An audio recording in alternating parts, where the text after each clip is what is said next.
Ben Serpil Yeşilyurt, 20 yaşındayım. Çok cici çocukların anaokulu öğretmeniyim. Bir gün annemle birlikte çalıştığım anaokulundan çıkıp eve doğru yürüyorduk. Birden 13-17 yaşları arası 4 tane çocuk bizi zorla arabaya bindirdi.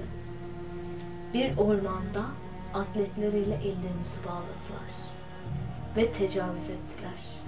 Annemin ağlayarak onu bırakın diye bağırması hala kulaklarımda çınlıyor. Ardından boğazıma bir şey saplandı. Durmadan vücudumu bıçak darbeleyiyordum. Annem uyandığında yanında cansız olarak yatıyordu.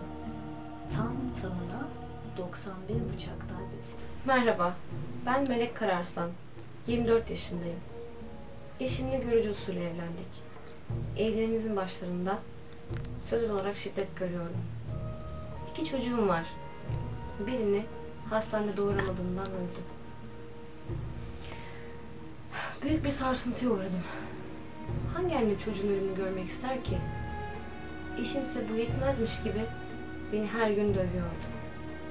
Babamın yanına sığındım. Ailemse namus meselesi deyip beni kocamın yanına geri gönderdi. Kocam beni her gün öldüresiye dövüyordu. Bir odaya kapatılmıştı.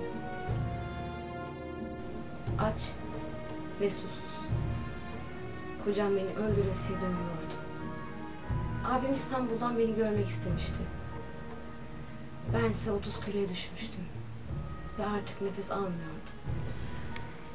Ben Feride Sadak, 27 yaşındayım.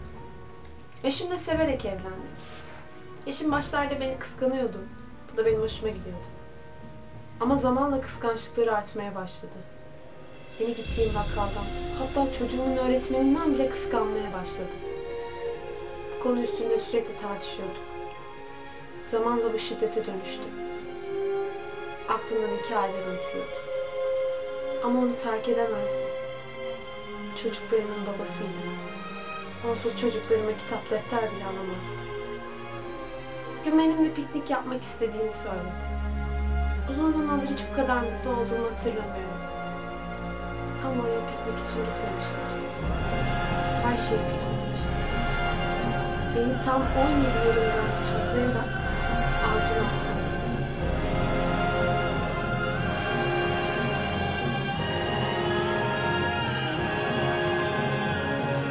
Onlar sadece 3. Dünyada her 100 kadından 97'si en az bir kez şiddet görüyor. Bu oranın %20'si silah ve bıçak gibi aletlerle şiddete uğruyor. Üniversite mezunlarının %23'ü fiziksel, %73'ü ise ekonomik ve cinsel şiddete maruz kalıyor. Bu sadece kadınların değil, tüm insanlığın meselesi.